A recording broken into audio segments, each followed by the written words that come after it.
The wind of the open plains carried dust across the road as Ethan Cole walked into the small frontier town of Silver Creek. His boots were worn, his hat bent from too many storms, and his coat carried the dust of 100 lonely miles. He had come from the south looking for work, any kind that would keep him warm through the coming winter. His pockets were empty, his stomach half empty, and his hopes even thinner. Still, something in his step showed he wasn't ready to give up. Silver Creek was not a big town. It had one saloon, one church, a general store, and a few scattered houses made from sun-faded wood. People looked up when he walked by, the way they always did when a stranger came through. The saloon door swung open and the smell of old whiskey and sawdust filled the air. Ethan stepped inside, his boots clicking against the floorboards. Behind the counter stood a man in his late 50s with a gray beard and kind but tired eyes. "Evenin', stranger," the man said, wiping his hands on a rag. "You look like you've been traveling a long while."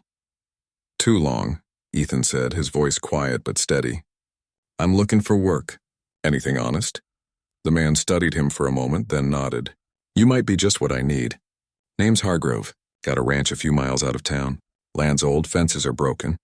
But there's still good soil if someone's willing to fix it." Ethan straightened up. "I can do that. I've worked horses, mended fences, driven cattle." Mr. Hargrove smiled faintly. "You can start as soon as tomorrow if you want. I'll give you a place to sleep and 3 meals a day. There's one thing, though. You'll need to sign a contract. Just some old land terms, nothing special." Ethan didn't think twice. He'd signed dozens of work papers before. The idea of having a roof over his head sounded better than sleeping under the stars again. Mr. Hargrove pulled a folded paper from behind the counter and spread it out. Ethan could hardly read half of it.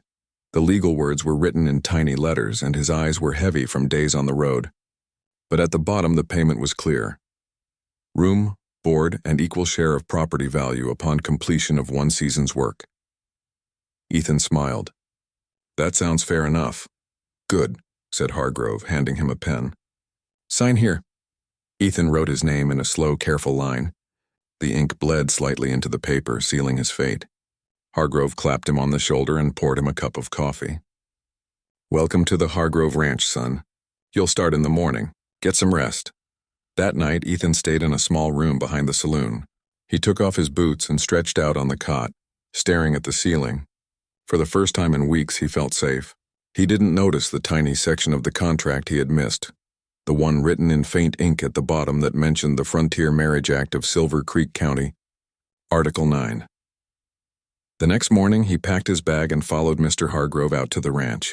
The road was long, passing fields of yellow grass and old fences leaning like tired bones. When they reached the property, Ethan stopped and took in the sight. The Hargrove Ranch was beautiful but worn. A large wooden house stood in the center, its paint faded and windows clouded. Barns sat nearby, half collapsed from years of storms. Horses grazed in the distance, thin and restless. Mr. Hargrove sighed deeply. "Used to be one of the finest ranches in these parts. My wife and I built it with our own hands, but after she passed, it got too much to handle. My daughters do what they can, but they need a man's strength for the heavy work." Ethan nodded. "I'll do my best to bring it back, sir." "You'll meet them soon," Hargrove said. 3 fine girls, smart, strong, and too stubborn for their own good. They don't trust strangers much anymore. We've had a few ranch hands come and go, none stayed long. Why not?" Ethan asked. Hargrove didn't answer right away. He just gave a small, strange smile. "Let's just say folks don't read the fine print like they used to." Ethan frowned but said nothing. He followed Hargrove up the steps and into the house. The smell of baked bread and pine wood filled the air. From the kitchen came the sound of laughter, light and soft. 3 young women were setting the table for breakfast. "Girls," Hargrove said, "this here's Mr. Ethan Cole. He'll be working with us from now on." The oldest, Clara, looked up first. She had steady brown eyes and hair tied neatly in a braid. "Welcome, Mr. Cole," she said politely, though her tone carried the kind of strength that didn't need kindness to be respected. The second, June, was quieter. She nodded shyly, her hands dusted with flour. Her soft smile gave a glimpse of warmth behind her silence. The youngest, Lila, couldn't hide her curiosity. She leaned forward on the table, her golden hair catching the sunlight. "You look tired, mister. You gonna last longer than the others?" "Lila," Clara said sharply, giving her a warning look. Ethan chuckled softly. "I'll do my best, ma'am." They shared breakfast together, simple bread, beans, and strong coffee. The sisters spoke mostly to each other, leaving Ethan to watch and listen. He noticed how the house, though old, was kept clean and warm. It felt lived in, cared for. He couldn't help but admire how the three women had kept it standing all these years. After the meal, Mr. Hargrove handed Ethan a worn hat and a set of gloves. "Start with the south fence," he said. "It's about to fall over. The horses keep breaking through."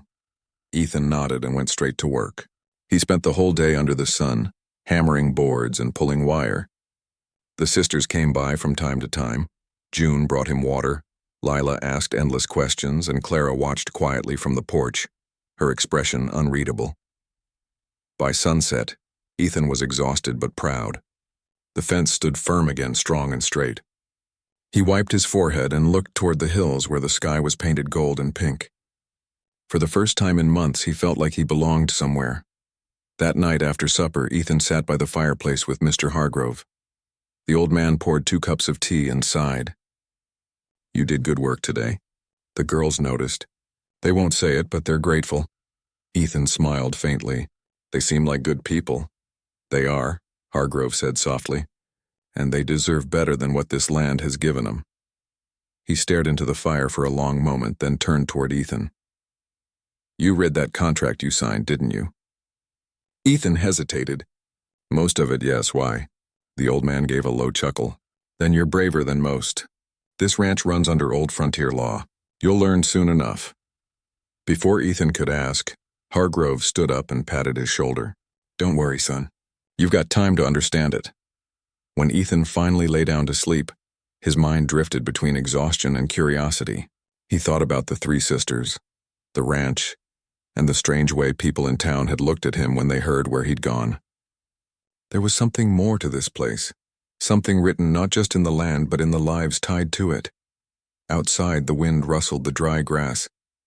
The stars above Silver Creek burned bright and endless like 1,000 watching eyes. Somewhere in the distance, a coyote cried, and Ethan turned over on his cot, unaware that his name on that paper had already changed his life. The ink had barely dried, but in the eyes of frontier law, Ethan Cole was no longer just a hired ranch hand. He was part of the Hargrove legacy now, a legacy bound not by blood, but by an old rule that said a man who took the land must also take responsibility for its heirs. The 3 sisters of Silver Creek didn't know what to think of him yet, but fate and the strange language of that old contract had already begun to weave their lives together in ways none of them could yet imagine. The next morning brought a golden sunrise over the hills, spreading light across the Hargrove ranch. Ethan woke to the sound of roosters and the creak of old wood. The smell of coffee drifted from the kitchen, and he could hear faint laughter, the kind that made a place feel alive. He stepped out of his room, stretching his sore arms. Every muscle ached from yesterday's work, but he didn't mind. For the first time in months, he had a real bed and a real purpose. In the kitchen, Clara was already busy. She wore a plain blue dress and moved with a sense of quiet order. June sat at the table, reading an old book while stirring a pot of porridge, and Lila was feeding scraps to the barn cat. The moment Ethan walked in, Lila grinned. "Morning, Cowboy. Fence still standing?" Ethan smiled. "As far as I know." "Good. Pa said the last man left before the second day. Guess you beat the record." Clara looked up from the stove. "Lila, enough teasing." Then she turned to Ethan. "Breakfast is ready. You've got a full day ahead." They sat together, eating in peaceful silence. Ethan noticed how each sister carried a different kind of strength. Clara was steady like an anchor.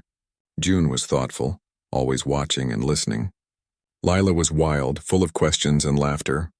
He felt like an outsider, but not unwelcome. When he thanked them for the meal, Clara gave a small nod, and that small gesture told him more than words could. After breakfast, Ethan headed out to the barn. The morning air was crisp, and the horses stamped their hooves impatiently. He worked hard, fixing loose boards, brushing the animals, and hauling hay. June brought him lemonade around noon. She didn't speak much, but when she did, her voice was soft and gentle. "You work fast," she said quietly. "Helps keep the mind busy," Ethan replied. She smiled, then asked, "Where are you from?" He hesitated, wiping sweat from his forehead. "Nowhere special. I've been moving from ranch to ranch for years." Guess I'm still looking for somewhere to stay. June nodded, her eyes thoughtful. Maybe this place needs someone who stays. Then she walked back toward the house, leaving Ethan wondering what she meant. Later that afternoon, while fixing the fence near the main road, 2 townsmen rode by. They slowed when they saw him. One of them, an older man with a long mustache, called out, "You must be the new hand at Hargrove Ranch." "That's right," Ethan replied. The man laughed. "Well, bless your soul, son. Didn't no one tell you what comes with that land?" Ethan frowned. "What do you mean?" The other man nudged his horse forward. "The law, boy. The Frontier Marriage Act. Don't you know it ties the land to the Hargrove sisters? Whoever takes over the ranch must take care of them, in every sense." The 2 men burst into laughter and rode off, leaving a cloud of dust and confusion behind. Ethan stood still, gripping the fence post. He couldn't make sense of it. Was this just some old town joke? He finished his work, but the words kept echoing in his mind. That evening, he went to find Mr. Hargrove. The old man was sitting on the porch watching the sun dip below the hills. "Sir," Ethan said carefully, "I heard something strange today. Folks in town said there's a law tied to this ranch, something about marriage." Mr. Hargrove didn't look surprised. He leaned back in his chair and sighed. "Ah, so you heard about that old law. So it's true?" Ethan asked. "In a way, yes. It's not what people think. Back when this land was first claimed, the county made a rule. A man couldn't own certain properties unless a family lived there. It was meant to protect widows and their children. My wife and I signed the papers decades ago. Now, after she passed, that same clause still stands. The land belongs to my daughters, but if someone else takes the contract, he must stand as their legal guardian, as family." Ethan's eyes widened. "So, when I signed, you agreed to care for them, same as kin. The people in town like to twist it, make it sound foolish. But it's just old law and older gossip. Still, it's binding." Ethan rubbed the back of his neck. "I didn't mean to sign into something like that." "I know," Hargrove said kindly. "But maybe you were meant to. You see, my girls, they've had too many promises broken. Men came, worked a few days, then left when they found out. I didn't tell you right away because I wanted you to see this place first. See the work, see them, see what's worth staying for." Ethan sat quietly for a while. The porch creaked, and a cool breeze moved through the trees. He thought about Clara's steady eyes, June's quiet kindness, and Lila's laughter. He didn't know what he felt, but he knew he couldn't walk away just yet. That night, as the stars came out, he heard the sisters talking through the window. "Do you think he'll stay?" June asked softly. Clara's voice was calm but uncertain. "He works hard, but they all do it first. Wait until he finds out what Pa didn't tell him." Lila laughed quietly. "I like him. He fixed the fence better than anyone else. Maybe he's different."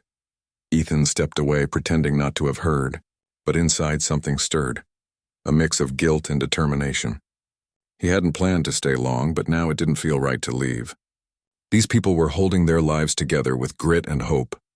He'd seen too many towns where both had already disappeared. The next morning, Ethan rose early and got back to work without a word. He built new stalls for the horses and cleared weeds from the garden. Clara joined him, handing him tools without speaking. After a while, she said quietly, "You don't have to stay, you know. We've managed before." "I know," he said, "but I signed the contract. My word means something." Clara studied him for a moment, then gave a slow nod. Most men don't think that way anymore. From that day, things began to change at the ranch. The air felt lighter somehow. June began to hum while she cooked. Lila followed Ethan around, asking to learn how to ride the horses. Even Clara, though still reserved, started leaving small things for him. An extra cup of coffee, a clean towel, or a note reminding him to rest. In the evenings, they'd all sit together by the fire. Mr. Hargrove would tell stories about the old days. The sisters would laugh, and Ethan would listen, feeling something he hadn't felt in years and belonging. But every time his eyes met Clara's, he could see a question there, one she never asked out loud. Did he know what he'd truly signed up for? And when would he decide to leave like the rest? Days turned into weeks, and Ethan stayed. He worked harder than ever, not because of duty, but because he wanted to. The ranch began to come alive again. Fences fixed, horses fed, fields cleared. The sisters smiled more often now. People in town started whispering again, but this time not with jokes and with surprise. "Maybe that stranger's different," they said. "Maybe he's the one who'll bring that place back to life." Ethan didn't care for the gossip.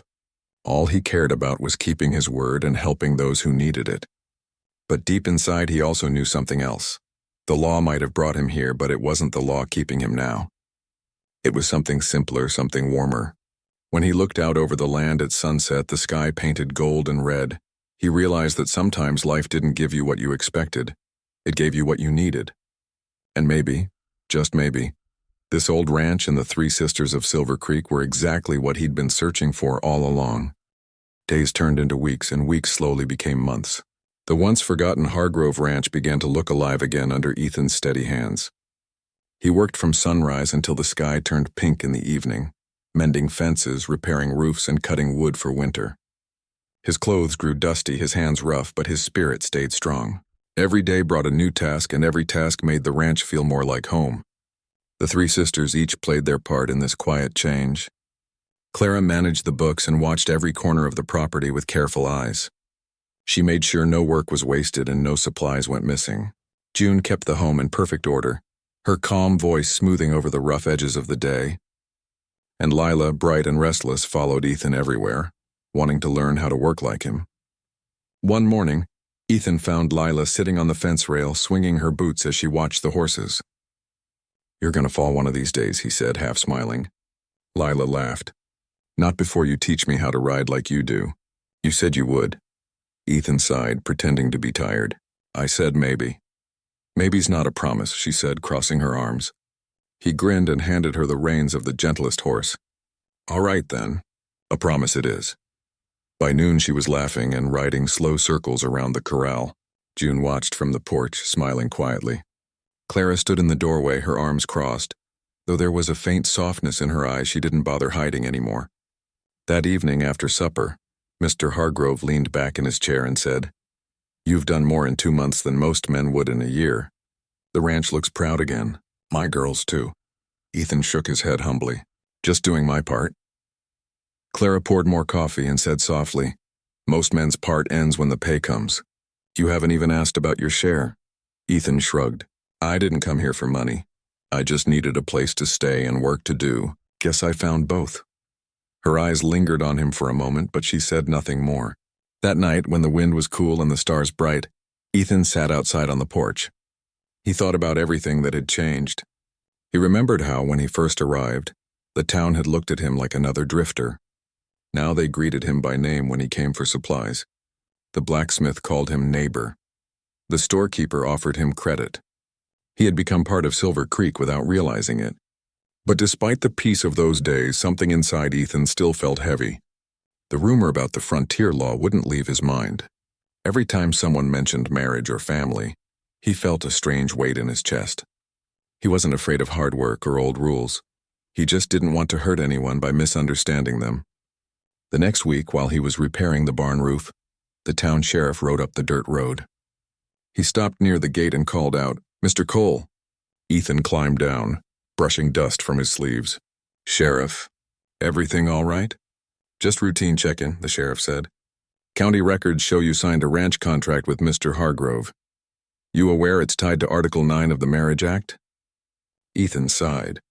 "I've heard talk about it," Mr. Hargrove explained a little. "Said it's just old words on paper." The sheriff nodded slowly. "That's mostly true. The law was meant to keep widowed landowners safe.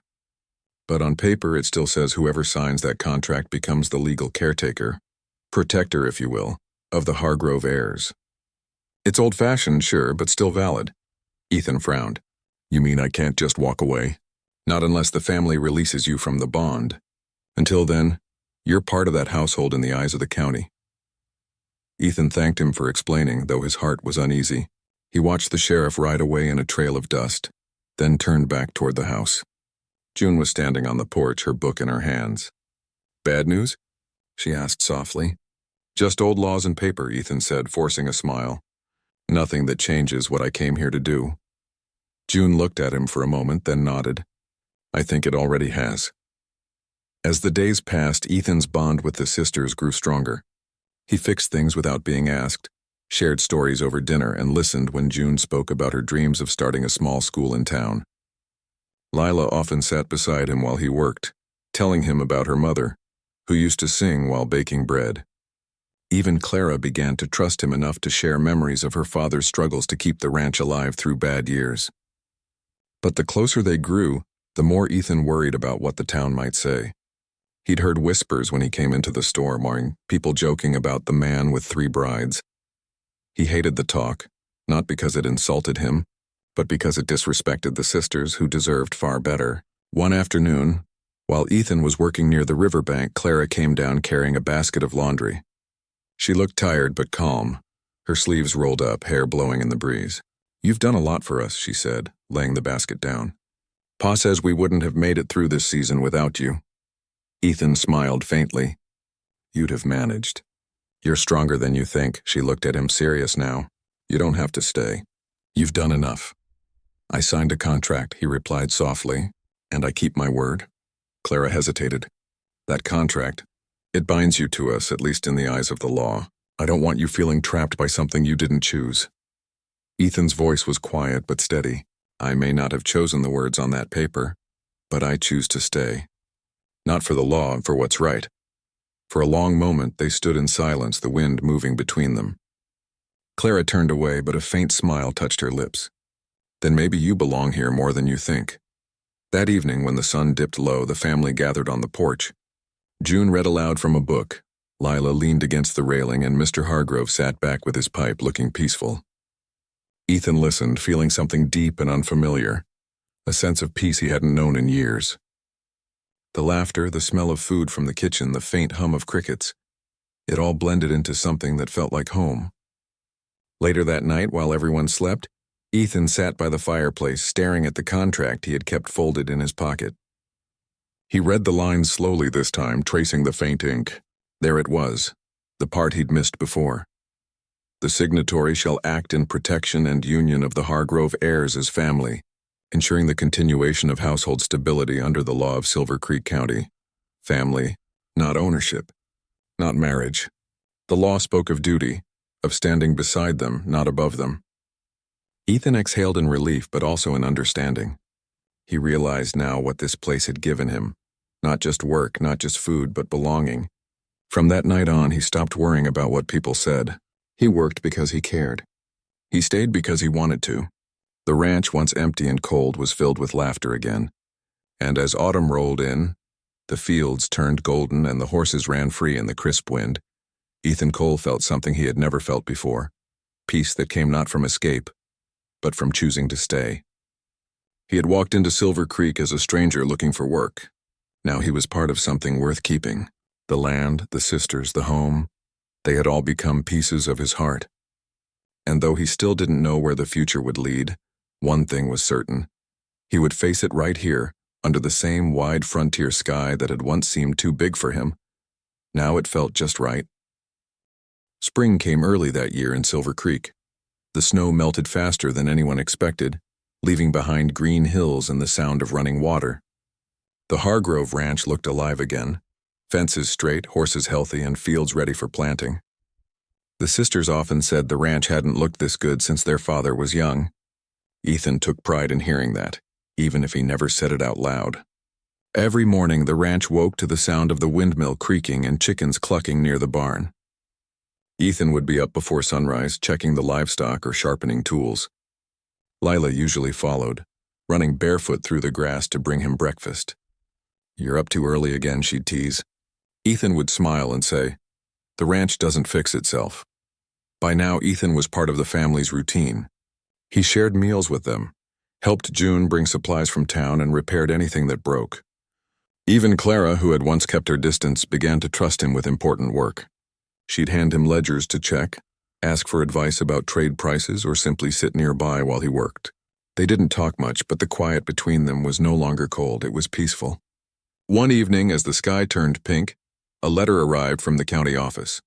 It was delivered by the town sheriff himself. He rode up to the porch, tipped his hat, and handed Clara an envelope. "It's from Judge Mathers," he said. "He's coming through town next week to review old property laws. The Hargrove Ranch is on his list." Clara thanked him politely, but after he left, her hand shook a little. She called Ethan inside and showed him the letter. It said that the county would be revisiting all land contracts under the old Frontier Marriage Act. The goal was to clean up outdated laws, But it meant one thing. Someone would have to explain Ethan's contract to the judge. That night, everyone sat around the table, quiet and worried. Mr. Hargrove spoke first. "It's just a review, but we need to be ready. The papers still say Ethan's the family's legal guardian. If the judge doesn't accept that, we could lose the land." Lila gasped. "Lose the ranch?" But Ethan fixed everything. June's eyes filled with concern. What if they take it because of that old marriage clause? Ethan looked at the table, his hands clasped tight. "If that happens, I'll talk to the judge myself. I signed the contract fair and honest. I'll take the blame if they think it broke the law." Clara looked at him sharply. "You didn't do anything wrong. You worked harder than anyone. We'll face it together." The next few days felt heavy. Everyone worked quietly, trying to keep busy while waiting for the judge's arrival. Ethan spent hours double-checking fences, but his mind wasn't on the work. He thought about the strange law that had tied him to this place. At first, it had been just words on paper, but now it meant everything. This ranch wasn't just land, it was their life, their home, and somehow his too.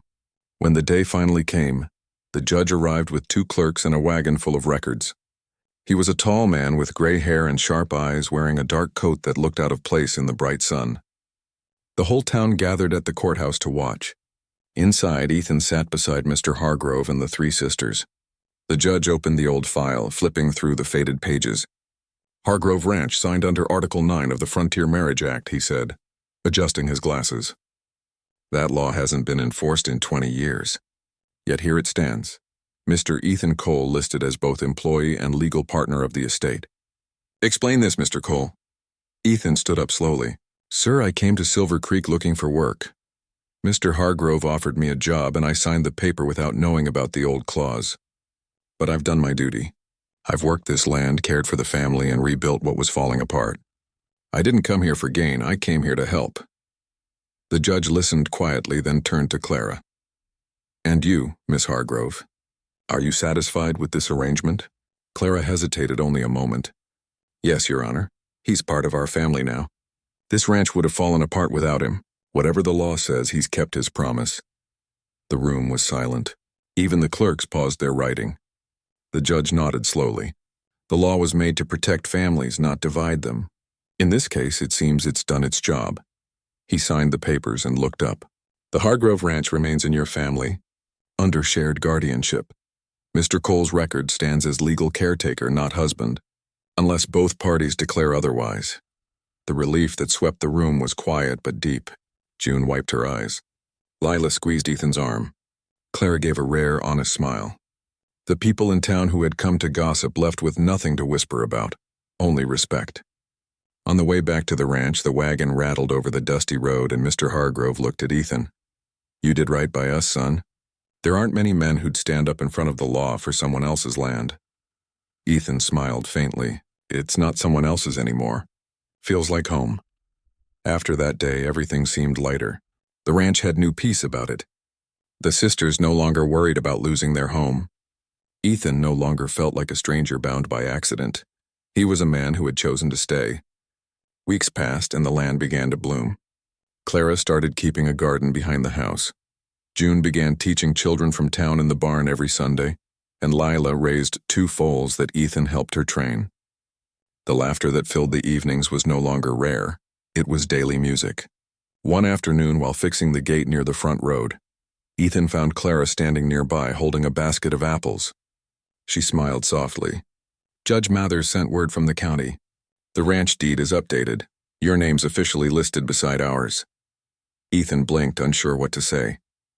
"I didn't expect that." "It's fair," she said simply. "You earned it." They stood for a moment in the quiet breeze. "You could leave now if you wanted," Clara added, her voice calm. "You're free of all the old rules." Ethan looked out across the land where sunlight touched the fields. "No," he said finally. "I think I'll stay. There's still work to do." That evening, the whole family shared supper outside under the lantern light. Mr. Hargrove told old stories again. June played a tune on her small fiddle, and Lila sang softly beside her. Clara sat across from Ethan, and for the first time she laughed, genuinely, freely, without worry. The ranch, once filled with silence and dust, was now full of life and warmth. The law that had brought them together no longer mattered. What held them now was something stronger: trust, kindness, and the simple promise of staying when it would have been easier to walk away. As the stars appeared over Silver Creek, Ethan leaned back in his chair and watched the sisters smiling around the fire. He realized that in this wild land where laws were made to protect families, he had found one of his own. The contract that began as a mistake had turned into something far greater, a bond written not on paper but in loyalty and love. The frontier might have its strange ways, but sometimes its old rules had a way of leading people exactly where they belonged. Summer spread across Silver Creek with long days and golden evenings. The Hargrove Ranch had never looked better. The fences were straight, the barns full, and the sound of laughter often carried across the fields. The land that once seemed broken now felt like it breathed again. Ethan had brought not only strength but quiet hope. Even the townsfolk had changed their tune. Where once they had whispered, now they nodded and smiled when he passed. Everyone knew the story. The stranger who came to fix a ranch and ended up saving a family. One afternoon, Ethan sat on the porch sharpening his old pocket knife while Lila brushed the horses nearby. The air smelled of hay and sunlight. June came out carrying lemonade, her face glowing with calm joy. Clara was by the garden planting new seeds. The ranch seemed so peaceful that day that Ethan couldn't help but feel grateful. For months he had worked with them, shared meals, laughter, and silence. He had seen how much love could live inside an old wooden house and how it could heal the tired heart of a drifter. But Mr. Hargrove's health had begun to fade. He still smiled and told stories, but his steps had slowed, and his voice grew softer. One evening, while everyone gathered around the table, he cleared his throat and said, "I won't be around forever, kids, but I can rest easy knowing this ranch is in good hands." Clara's eyes softened. "Don't talk like that, Pa." He smiled gently. "Just facts, darling. I've seen this land through drought and storm, but I've never seen it so full of life. That's because of all of you and this man right here." He nodded toward Ethan. "You brought the heart back to this place, son." Ethan didn't know what to say. He looked down embarrassed. "I just did what needed to be done." Mr. Hargrove chuckled. "That's what good men always say." The days that followed were quiet but meaningful. Ethan worked side by side with Clara in the fields, helped June set up her small school for town children in the barn, and taught Lila how to handle the horses with care and patience. He never realized how deeply he had become part of their lives until one morning when he went to town for supplies. As he passed by the general store, an old rancher tipped his hat and said, "Morning, Mr. Hargrove." Ethan paused, confused. "I'm not," but then he smiled. Maybe in a way he was. When he returned to the ranch that evening, the sunset painted the sky orange and pink. Clara stood on the porch, her hair loose, the wind playing with it. She smiled faintly. "Town's starting to see you as one of us." Ethan laughed softly. "Guess that's not such a bad thing." "It isn't," she said. "Pa always said the ranch chooses who belongs here. Maybe it chose you too." Her words stayed with him that night. Lying in bed, Ethan thought of how far he had come. From a man wandering from job to someone who finally had a place he could call home. The Hargroves weren't bound to him by law anymore. They were bound by trust, by shared work and quiet love. Weeks later, Mr. Hargrove took ill again. It wasn't sudden, but everyone could see he was growing weaker. He spent most days sitting on the porch wrapped in a blanket watching the horses. Ethan sat beside him one afternoon, handing him a cup of tea. The old man smiled faintly. "You know, when you signed that paper, I wasn't sure if you'd stay. I just hoped you would. Turns out that old law wasn't what kept this place alive. It was your heart, son." Ethan's throat tightened. "You gave me a chance when nobody else would." Hargrove nodded slowly. "And you gave my girls hope again. Promise me you'll keep this ranch standing." "I will," Ethan said quietly. "I promise." After that day, the house felt different. Everyone worked together with quiet care, knowing time was precious.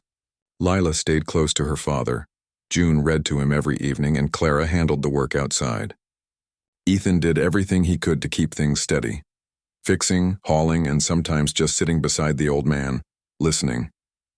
One crisp morning, the sisters came out to the porch with tearful smiles. Mr. Hargrove had passed peacefully in his sleep.